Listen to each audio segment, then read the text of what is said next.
Suscríbete a nuestro canal TVC Play y activa las notificaciones.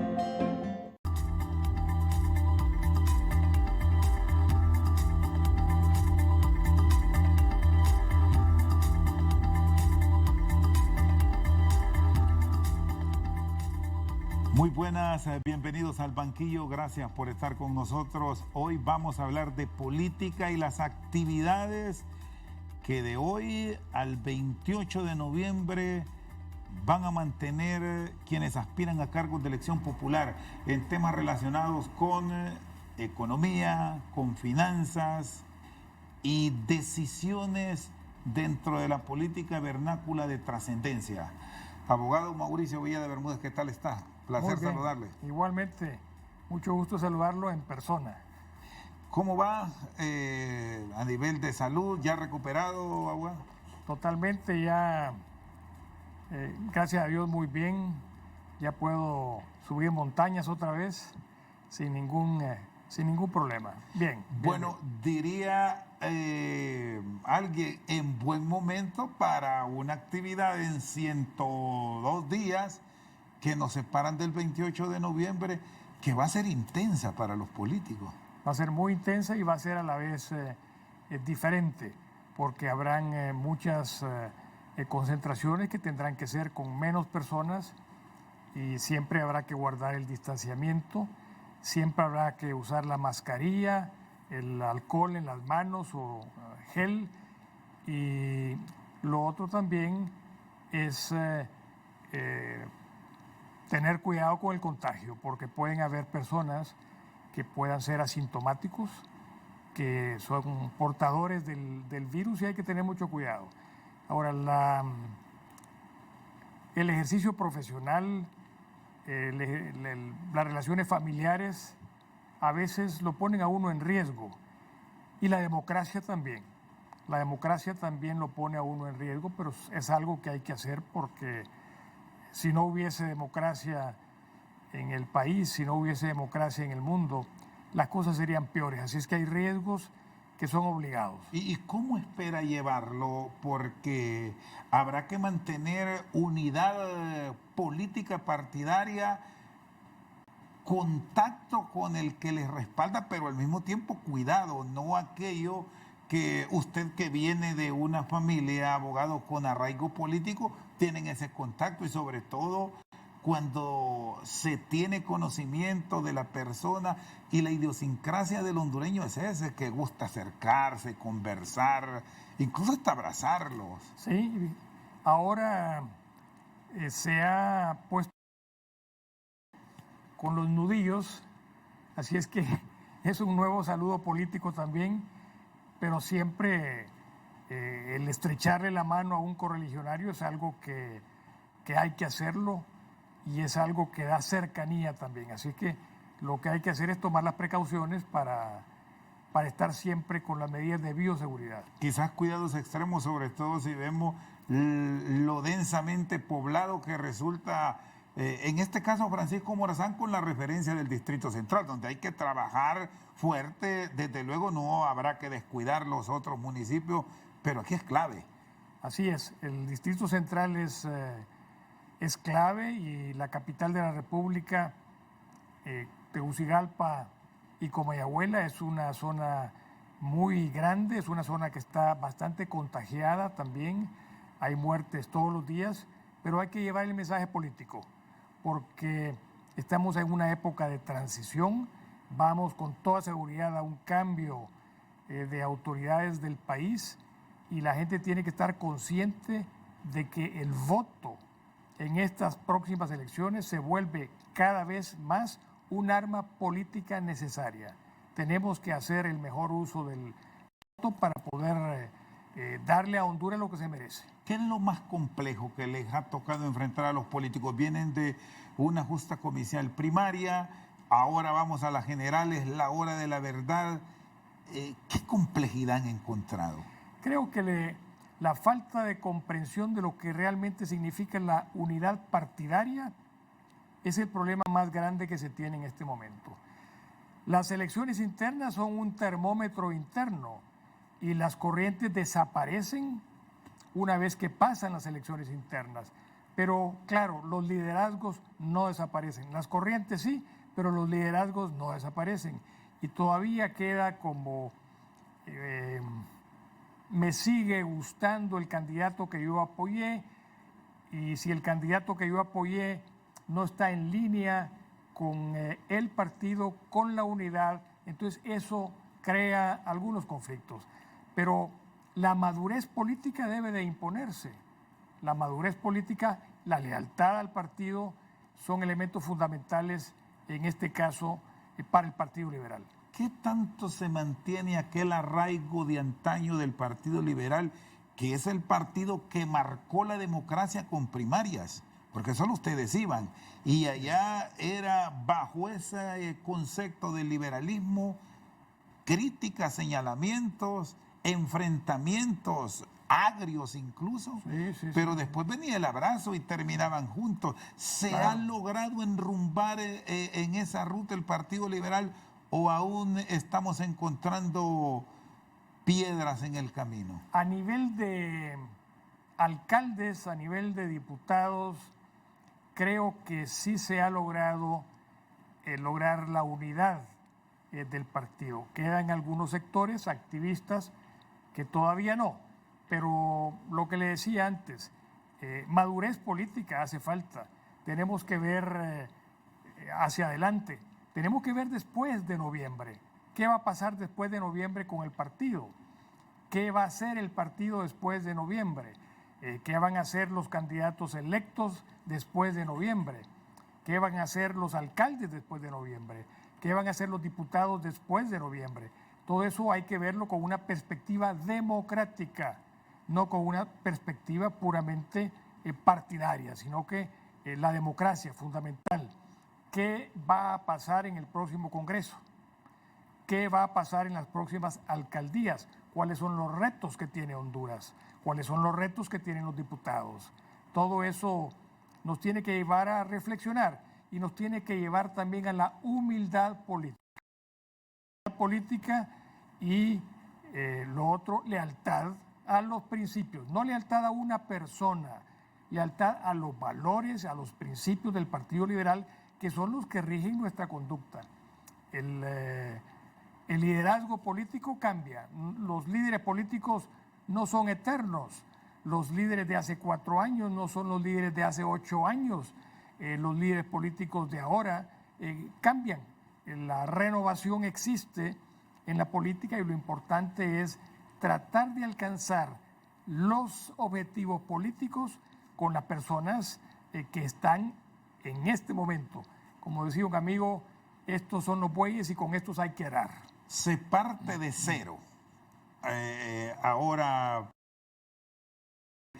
advierte que va a mejorar el Partido Liberal frente a los resultados del último proceso. Hay más identidad que les está llevando a ganar más adeptos.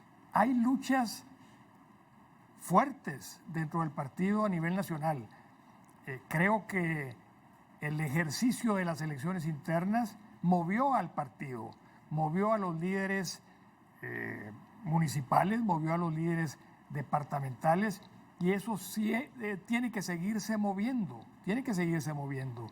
El hombre es un animal político y una elección interna no lo debe de parar, pero la lealtad a los valores del principio son fundamentales. En el partido hay un voto duro y cada año, cada 4 años ese voto duro se incrementa un poco.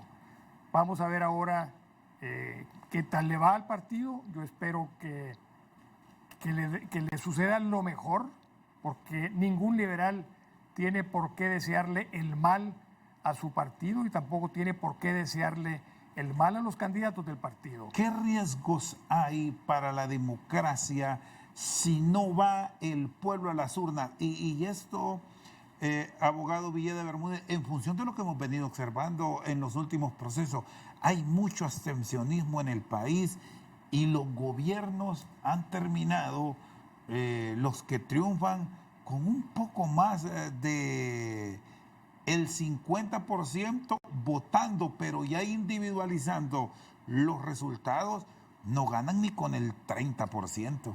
Sí, hay riesgos. Y el mayor de los riesgos es el continuismo de la corrupción. Porque nadie puede negar que en los últimos 12 años Honduras ha seguido siendo señalado como uno de los países más corruptos del mundo. Y si las cosas no cambian, si la administración no cambia, si el voto no cambia, si la actitud personal sigue siendo, yo no voy a ir a votar, voy a dejar que otros elijan, si esa sigue siendo la actitud, vamos a seguir exactamente igual. Pero para combatir la corrupción, para combatir el narcotráfico, para combatir el lavado de activos, hay que salir a votar y hay que cambiar a las personas que han estado gobernando este país en los últimos 12 años. Muy bien, está con nosotros el diputado Mauricio Villeda Bermúdez esta noche al banquillo. Vamos a una pausa, ya regresamos.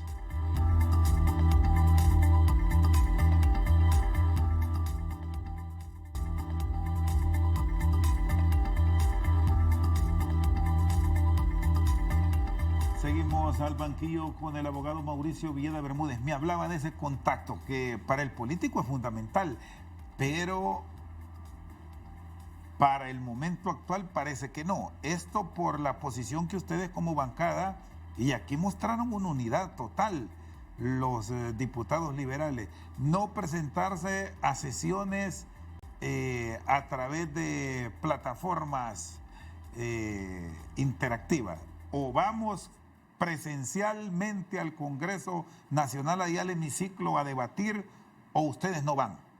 Efectivamente, y fue una decisión de bancada y se cumplió. Es cierto que hubo 5 suplentes que por alguna razón que no conocemos todavía no estuvieron de acuerdo con la decisión que tomó la bancada, pero son 5 de la totalidad de liberales. Es decir, de 50, 45 están de acuerdo en que o llegan al hemiciclo o no se presentan. Así es, y el Congreso tiene muchas posibilidades de dónde celebrar sesiones. Puede celebrarlas en el salón donde siempre se han celebrado, tiene patios interiores donde se pueden celebrar las sesiones, se pueden alquilar locales en lugares abiertos también para tener sesiones, así como se hacen a veces sesiones en Choluteca o se hacen sesiones en San Pedro Sula o se hacen sesiones en Gracias, se pueden hacer en Tegucigalpa, en cualquier otro lugar. Esa no debe ser una excusa para no darle a la democracia la posibilidad de participación, porque las sesiones virtuales tienen grandes defectos, enormes defectos. Uno de ellos es que nadie le asegura a usted quién está conectado y quién no está conectado. Nadie le asegura a usted si su cuenta personal, donde no aparece su fotografía o aparece una fotografía congelada o un nombre, nadie le asegura a usted que sea otra persona el que la esté manejando. Es imposible detectarlo. Lo otro es que no hay posibilidad de insistir en el uso de la palabra. Si yo estoy en el Congreso Nacional, pido la palabra y no me la dan, me pongo de pie y le digo, he pedido la palabra y tengo derecho a hablar. Pero virtualmente usted no puede hacer eso. Ahí estamos ante una deliberación plena. ¿Sí? Y lo otro es que ha ocurrido la directiva que actúa en una sesión simplemente lo ignora. O ignora a un partido, o ignora a 3 partidos, o simplemente dice, bueno, como nadie pidió la palabra y hay un montón de manitas levantadas ahí en las pantallas, vamos a ir a votación.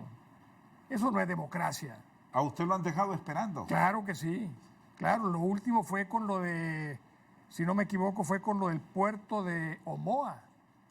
Usted quería hacer una exposición que no se pudo. Yo puse el botón que dice levantar la mano y apareció mi foto y la manito al lado, no me dieron la palabra. A nadie le dieron la palabra. Fue tan poderoso el grupo económico que está atrás del puerto de Omoa que a nadie le dieron la palabra, absolutamente a ningún diputado. ¿Eso pasó a Matacaballo? A matacaballo, totalmente. Eso no se había visto en mucho tiempo. O sea que el poder de la persona que está atrás del puerto de Omoa es fuerte, es muy fuerte. Controló el dictamen del proyecto, controló la junta directiva el día de la votación, controló que no se le diera el uso de la palabra a nadie, controló al gerente de la portuaria, porque ese contrato debió de haber sido aprobado primero por el Consejo Directivo de la Portuaria, y el Consejo Directivo de la Portuaria, donde está el ministro de Finanzas, donde está el COEP, donde está el alcalde de Puerto Cortés, donde está el sindicato de trabajadores de la portuaria, ni siquiera le llegó el contrato. O sea que esa persona tiene poder en la portuaria, en la comisión de dictamen, en la Junta Directiva del Congreso Nacional, y yo supongo que también con el presidente de la República. ¿Y se enteraron quién es? Todavía no, pero creo que hay que seguir levantando lo que se llama el velo corporativo para llegar a los verdaderos accionistas, porque las dos sociedades que integran el consorcio del puerto de Omoa, una de ellas tiene un capital de 25,000 lempiras y solo ha pagado 6,250. Y la otra sociedad tiene un capital de 20 millones de lempiras y la inversión que tiene que hacer son de 120 millones de dólares. 120 millones de dólares. Y no tienen entonces capacidad técnica y tampoco tienen capacidad económica. Ahora, esto se aprobó. Sí, se aprobó y gracias a Dios que después de una carta que mandé al COEP, el COEP dijo no, nuestros representantes jamás conocieron de ese contrato porque no lo llevaron a discusión. ¿Y qué acciones se pueden reservar? Bueno, usted es abogado, ha trabajado con empresas que están ligadas a desarrollo de país. ¿Qué hacer ante un caso como este que ustedes como bancada alzaron la voz y se sumó prácticamente toda la oposición? ¿Qué camino queda, abogado Villeda? Legalmente en Honduras, ahorita cuando se le vence el plazo a la portuaria para entregar el contrato, que no lo ha hecho, el Instituto de Acceso a la Información Pública le vamos a notificar para que requiera el documento a la portuaria. Y ahí mismo se va a ver que no hubo un acuerdo del Consejo Directivo de la Portuaria, por lo tanto ese contrato es nulo.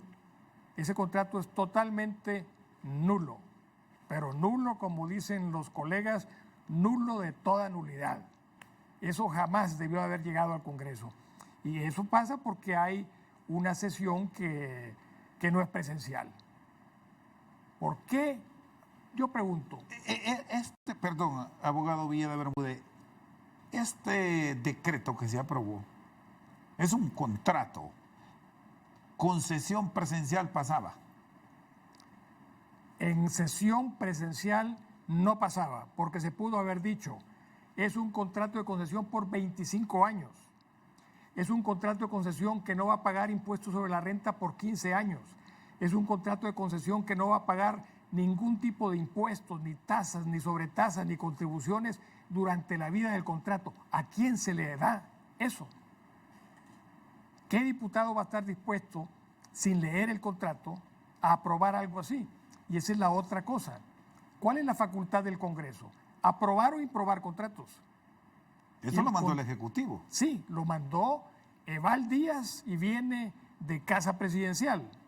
Pero el contrato no llegó a la comisión de dictamen y lo confirmó doña Dori Gutiérrez, que era miembro de la comisión, que el contrato no llegó a la comisión de dictamen y el contrato tampoco llegó al Pleno del Congreso.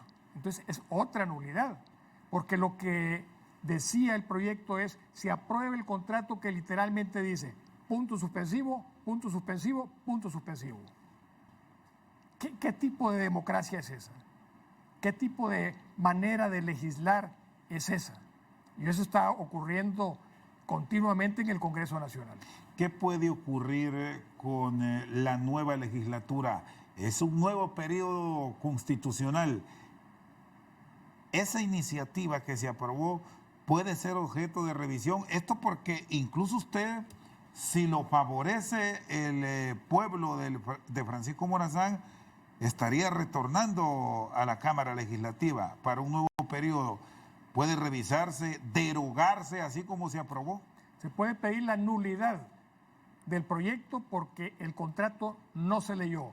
Se puede pedir la nulidad del contrato porque el Consejo Directivo de la Portuaria no lo conoció, ni lo aprobó, ni le dio instrucciones al gerente para que lo firmara. ¿Qué visión tiene de la forma en que se ha manejado este tipo de discusiones a nivel de la oposición? Ustedes son liberales, han dicho puntualmente que no van a lo virtual ya, se sumó Libre, se sumó el PINUM y otros diputados que actúan como independientes y la Alianza Patriótica también mantienen su misma posición. Dos de la Alianza Patriótica, el diputado por la UD también se sumó, Mario Noé Villafranca, y lo que quedan ahí son los 61 diputados del Partido Nacional y los que se vendan al Partido Nacional, que da coraje y da también lástima decirlo, pero ahí se compran conciencias, se siguen comprando conciencias y eso tampoco es democracia y el castigo viene el próximo mes de noviembre, cuando la gente vaya a votar. Yo creo que van a ver con lupa y van a decir, está metido en actos de corrupción, tiene cuentas pendientes con la justicia, votó a favor de contratos que no llegaron al Congreso Nacional. Eso lo tiene que ver el pueblo. El voto tiene que ser más inteligente. Y eso advierte que el pueblo hondureño ya lo tiene claro, que ya aprendió a votar, que sí va a funcionar.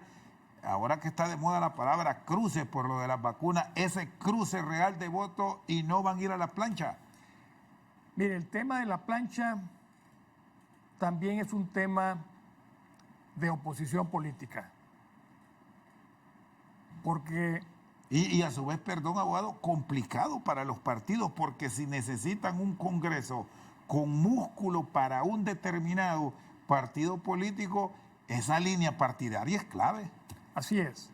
Por eso le digo que es un tema también de conciencia de oposición política, porque en la medida que no lleguen diputados honestos, diputados de oposición a la corrupción al Congreso Nacional, las cosas van a seguir exactamente igual. Y es que es una tras otra, una tras otra, una tras otra. Pasó lo de Omoa, antes estaba lo de las sedes y ahora está lo de la modernización de la ENE, que también es un acto bochornoso. Es un acto bochornoso porque no hay tal modernización de la ENE. Lo que están haciendo es asegurándose que la junta directiva de la ENE Matriz y que el gerente de ENE Matriz van a estar en el poder por lo menos por 6 años. Y si lo reeligen ellos mismos, por 12 años. Eso es lo que están haciendo. Y le están traspasando bienes del Estado a la ENE. Mire usted el anuncio de hoy en la mañana, que EEH está demandando, yo no sé si es a la ENE o al Estado, pero si el Estado le pasa El Cajón, si le pasa Río Lindo, si le pasa las otras empresas hidroeléctricas, como está Patuca. Patuca y la otra Santa María del Real en Olancho también, y hay otra más en Olancho, si se la pasa a la ENE Matriz y a las subsidiarias, porque así dice, no es potestativo, es imperativo en el artículo 10 de esa ley de modernización.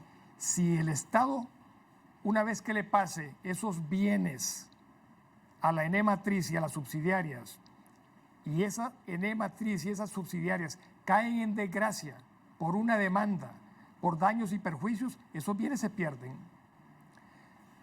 Ya traspasaron el territorio nacional, ya dieron y se dieron la soberanía con el tema de las sedes. Están entregando el puerto de Omoa. ¿Quién va a creer que van a llegar cruceros a Omoa con toda la basura que tira el río Motagua todos los años?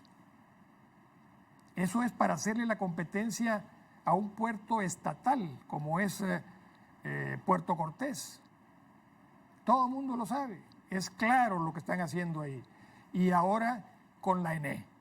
Entonces, ese tipo de forma de gobernar hay que terminarla, hay que acabarla, y el voto inteligente es lo que se tiene que producir para quitar a esos diputados que están manipulando el Congreso Nacional a favor de sectores oscuros que todavía no se sabe quiénes son, pero que hay que descubrirlos. Muy bien, el abogado Mauricio Villeda Bermúdez con nosotros al banquillo. Pausa y ya regresamos.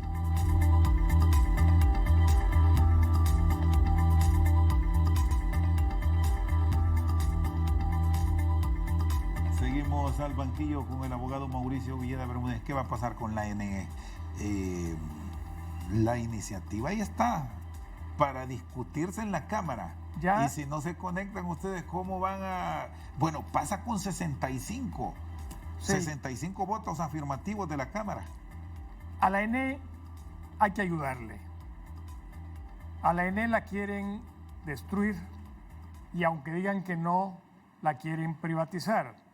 En ese proyecto de decreto, si bien es cierto que a la ENE le entregan bienes y recibe acciones, ahí no dice en el proyecto si la ENE puede o no puede endosar esas acciones. No dice absolutamente nada de eso. ¿Y cómo es que hablan de modernización?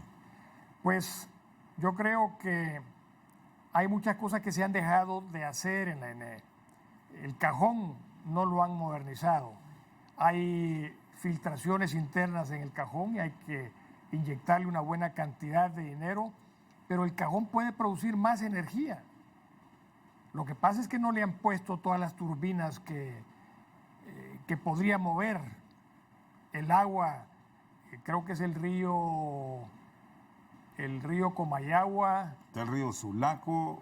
Y el otro río ya me voy a acordar, los que son los afluentes más fuertes, el Umuya, son los afluentes más fuertes del cajón, pero ahí se ha dejado de invertir en el mantenimiento y también se ha dejado de invertir en el mantenimiento de otras represas, pero todo lo que son represas y obra gris va para la ENE, para la ENE matriz. Y el problema es ese, el riesgo de lo que puede pasar mañana si realmente no se busca la solución para ayudarle a la ENE. ¿Cuál es una solución o una salida que sí estaría de acuerdo respaldar la bancada liberal, que darían el voto, que estarían de acuerdo? No hemos discutido eso todavía, pero si se elimina el artículo 10, en donde hay una obligación del Estado a traspasarle todas las represas hidroeléctricas, y no solamente las hidroeléctricas, sino que también las generadoras térmicas que tiene la ENE, a la nueva ENE matriz. Si se elimina el contrato el artículo de los contratos, porque una vez que se apruebe esto, no vuelve a llegar un contrato del ENE al Congreso Nacional para aprobación, aunque sea por 15 años, por 10 años, todo por 20 lo va a años. decidir ese nuevo sistema. Porque va a ser una sociedad mercantil, 3 sociedades mercantiles, una de generación, otra de distribución y la otra de comercialización, no sé cómo le llaman. Todo va a ser a través de sociedades mercantiles. El mismo Congreso está cediendo el derecho de revisar, en este caso de aprobar o no contratos. Exacto. Entonces, ese es otro artículo que tiene, en mi criterio, tiene problemas. Y otro artículo que tiene problemas es el gobierno de las subsidiarias del ENE, que a matacaballo dice ahí que son 6 años. O sea que desde ahorita, si se aprueba, nombran el primer gerente y la primera junta directiva por 6 años y las pueden reelegir. Pero también. esto es constitucional, al traspasar un gobierno de un periodo de 4 años tiene que volver al Congreso. No sería así. ¿Cómo pretenden entonces saltar eso? Porque lo están pasando al ámbito privado, lo están pasando, lo que ya no va a ser un contrato con el Estado, va a ser un contrato con 3 subsidiarias que van a ser sociedades mercantiles. Entonces no tiene, es como que si Televicentro firma un contrato con alguien más por 10 años, no va al Congreso, porque es un contrato privado. Y así lo van a hacer ahora, o lo quieren hacer ahora con la ENE. Pero el pueblo hondureño tiene que despertar a los diputados de la Junta Directiva del Congreso Nacional y a la bancada nacionalista le debe dar vergüenza de estar llevando a aprobación proyectos como esos. ¿Cuál es una salida en un momento estrictamente político viable? ¿Suspenderlo o regresarlo al Ejecutivo para que le den más pensamiento? ¿Qué piensa de eso? Yo creo que lo que hay que hacer ahorita es permitirle al próximo gobierno que analice el próximo Congreso Nacional que analice ese contrato con calma, porque ellos han tenido 7 años, ellos me refiero al gobierno actual, han tenido 7 años para estudiar esa ley de modernización y quieren que los diputados en 2 o 3 días la revisen y la voten. Eso tampoco es democracia. ¿Han tenido la posibilidad de conversar? Porque hay diálogos, hay cruce de llamadas con los diputados, incluso hasta del mismo Partido Nacional. No sé si lo han hecho, si han planteado una revisión para que esto no entre a discutirse, o aquí es a la ley que yo mando y yo mando. Le cuento que esa ley de la modernización de la ENE iba a ser introducida al Congreso la semana pasada. Iba a suspenderse los debates de la misma y se iba a aprobar a matacaballo. Pero después... En un único debate iba. En un único debate, porque todos lo están haciendo así. Usted revisa las iniciativas de ley que han llegado al Congreso Nacional y todas, absolutamente todas, tal vez 3 o 4, no, es con suspensión de debates. Todas. ¿Por qué? Por la mayoría mecánica que tiene el partido de gobierno. Eso es lo que hay que romper en el Congreso Nacional. Y por una gestión que hizo la bancada del Partido Liberal a través del jefe de la bancada, se logró que se detuviera la presentación de ese proyecto para ser discutido después. Pero el día que la bancada decidió no asistir a sesiones virtuales, ese día lo metieron y lo aprobaron en primer debate. Sí le dieron por Hay lo menos... un pensamiento de la ley. Sí, pero es una sinvergüenzada lo que están haciendo, porque todo eso que le estoy diciendo son como reacciones de políticos desesperados que están viendo cómo amarran negocios particulares en este gobierno, porque si hay que modernizar la ENE, que se modernice dándole pensamiento, que vengan los técnicos de las bancadas y analicen ese proyecto. Sí queremos modernizar la ENE, claro que sí, pero no en un proyecto como el que está presentado, que viene de casa presidencial, que tiene esas falencias y que son antidemocráticas. ¿Qué sigue después? Si esto finalmente pasa, el mismo trato que aspiran ustedes habrá con el tema de Omoa, que ya lo planteaba, de una revisión a futuro, derogarlo, acciones ante el nuevo Congreso. ¿O cuál es el escenario que se visualiza? Porque como se está planteando todo ahora, parece que se va a aprobar. Sí, esto es peor que la incontinencia legislativa del 2013, que se aprobaron, no sé si fueron 20, 30, 40 contratos, comenzaban en la mañana y terminaban en la noche del mismo día, porque el Partido Nacional tenía mayoría en el Congreso Nacional y lo podía hacer. Y allá sí era planador, eran 72, 71. Y es lo que están haciendo en la actualidad. Eso el electorado lo tiene que ver.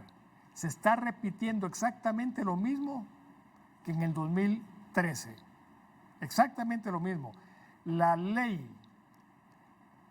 de energía eléctrica que se supone que está desarrollando la modernización de la ENE fue producto de esa incontinencia legislativa, diarrea legislativa. Fue producto de esa época. Y hay un artículo 29 que se supone que es el que le da la potestad al gobierno para preparar esta ley de modernización. Pero el artículo que obliga al Estado a traspasarle las hidroeléctricas a la ENE, ese artículo no estaba en la ley anterior. Eso se lo metieron ahorita, así como en el contrato del puerto de Omoa.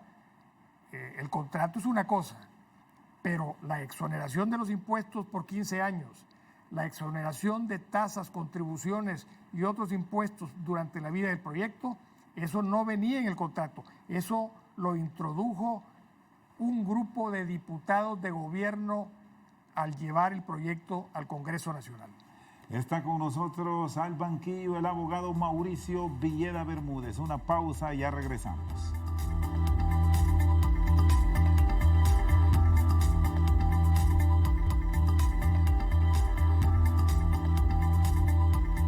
Seguimos al banquillo con el abogado Mauricio Villeda Bermúdez. ¿Habrá más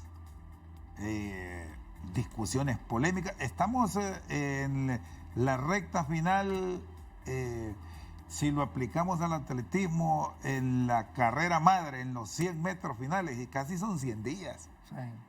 Sí, ¿Qué puede venir? Yo creo que están provocando a la hondureñidad, están provocando a la ciudadanía. Que no le extrañe a usted que hayan reacciones cívicas más fuertes. El grupo magisterial está preocupado porque le han querido tocar sus fondos. El sector obrero está muy preocupado también y la clase obrera organizada también lo está.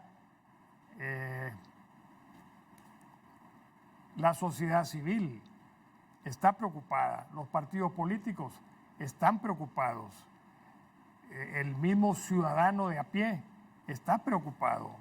El fracaso que ha habido aquí en la organización del Estado lo que demuestra es que ya no hay capacidad para seguir gobernando. La lista Engels se sigue incrementando de personas que son funcionarios o cómplices de funcionarios señalados por actos de corrupción en Honduras. Creo que han habido muertos, ha habido violencia, ha habido pleitos y lo que hace falta en Honduras es paz. Para que exista la paz, tiene que existir la justicia. Pero aquí no hay Estado de Derecho.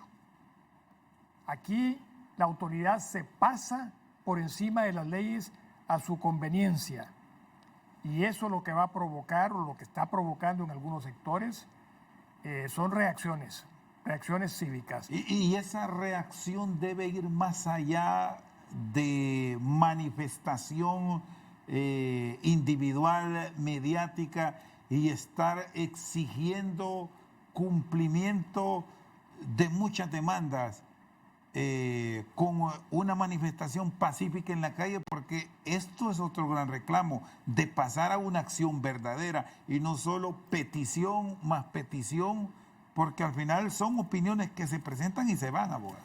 Yo creo que si usted revisa ahorita la cantidad de municipios que se han autodeclarado libres de sedes, le está dando más o menos el norte de lo que se piensa en Honduras con relación a ese tema. Y sí hacen falta, en mi criterio personal, hacen falta las manifestaciones pacíficas, antorchas a la calle, nuevamente exigencias al gobierno para que no se atropelle en estos 100 días la democracia de Honduras, que no se aprueben leyes que son negocios personales de algunos personajes políticos, que se preparen las elecciones con toda transparencia para que se pueda ir a votar, para que se pueda ir a ejercer el derecho, que no vuelvan las elecciones estilo Honduras en este país. Todo eso es el trabajo político que hay que hacer. Me parece también que las denuncias que ha hecho, por ejemplo, el Consejo Nacional Anticorrupción son válidas. En ese Consejo Nacional Anticorrupción están representados muchos sectores de la hondureñidad. A algunos no les gusta, pero si no lo hace el Consejo Nacional Anticorrupción, ¿quién lo va a hacer? La Fiscalía del Estado está callada, está muchas veces inculpando personas que son inocentes, muchas veces haciendo circo. Se ha perdido la fe en la Fiscalía. Se tiene ahora más seguimiento político, más seguimiento social a lo que hace el Consejo Nacional Anticorrupción. Esa iniciativa ciudadana que presentó el Consejo Nacional Anticorrupción contra las sedes, ¿a dónde está? La mandó el Congreso al Registro Nacional de las Personas. ¿Cuándo va a volver? ¿Cuándo le van a dar trámite en el Congreso Nacional? Mire, si no vuelven las sesiones presenciales, tenga usted la certeza que el Congreso Nacional se va a convertir en el cementerio de muchos buenos proyectos. Es inaudito que ahora, en el año que estamos celebrando el bicentenario de la independencia, se esté entregando el país, se esté entregando los puertos del país, se estén entregando los aeropuertos del país, se esté entregando el territorio del país, se estén haciendo más fronteras internas dentro de lo que es el territorio nacional. Ese es el regalo que este gobierno le está dando al pueblo hondureño en la época o en el año que vamos a celebrar el bicentenario de independencia. Y a nivel del Consejo Nacional Electoral, como ente garante de los procesos electorales, ¿qué fortaleza le deben dar para tener una elección justa y creíble? Se les ha dado el respaldo económico que han solicitado. Creo que ahora lo que tienen ellos en manos es una carrera para lograr llegar a tener todos los activos, todos los bienes, lo que necesitan para montar las elecciones y para que las elecciones sean creíbles. No puede ocurrir que se tarde el Consejo Nacional Electoral 15 días para decir quién ganó las próximas elecciones. El resultado tiene que ser inmediato. Con la tecnología que tiene el mundo ahora, el mismo 28 a la medianoche o en las primeras horas del 29, ya se debe tener una tendencia irreversible. Ya se debería de saber, y no hacerlo también sería contribuir a estos daños que le están haciendo al país. ¿Y la clase política cuál debe ser el papel a seguir? Porque aquí el gran problema que hemos tenido es que de muchos años ya en los procesos electorales nadie reconoce, siempre hay alegatos de fraude, de irregularidades, y la última vez que hubo una expresión de reconocimiento pleno como tal, nos remonta a la elección del ingeniero Flores. La clase política tiene que cambiar. La clase política obviamente va a luchar por el poder, por lograr el poder en Honduras, pero tiene que cambiar el chip de beneficios personales y beneficios de grupo a bien común. La clase política tiene que renovarse en todos los partidos políticos, sin excepción. Tiene que renovarse y tiene que buscar, como digo, paz social. Y repito, para que exista paz social, tiene que existir justicia. También tiene que existir justicia electoral. y los que cometan delitos electorales tienen que ser llevados a los tribunales de la República. No más complacencia con los que planifican cómo ganar fraudulentamente una elección general. Abogado, le agradezco. Feliz noche.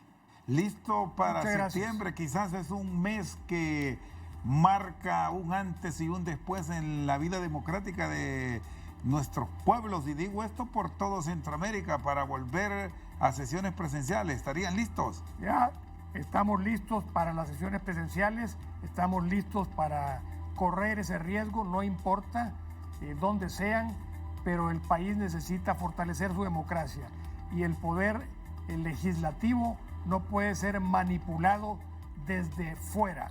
Está manipulado ahorita el poder ejecutivo, el poder legislativo, el poder judicial y la Fiscalía General del Estado. Eso, repito, no es democracia y lo que tenemos que hacer en noviembre es cambiar esa situación con el voto inteligente, con un voto como arma política a favor del bien común. Muchas gracias. Con nosotros al banquillo el abogado Mauricio Villeda Bermúdez. Por su sintonía, muchas gracias.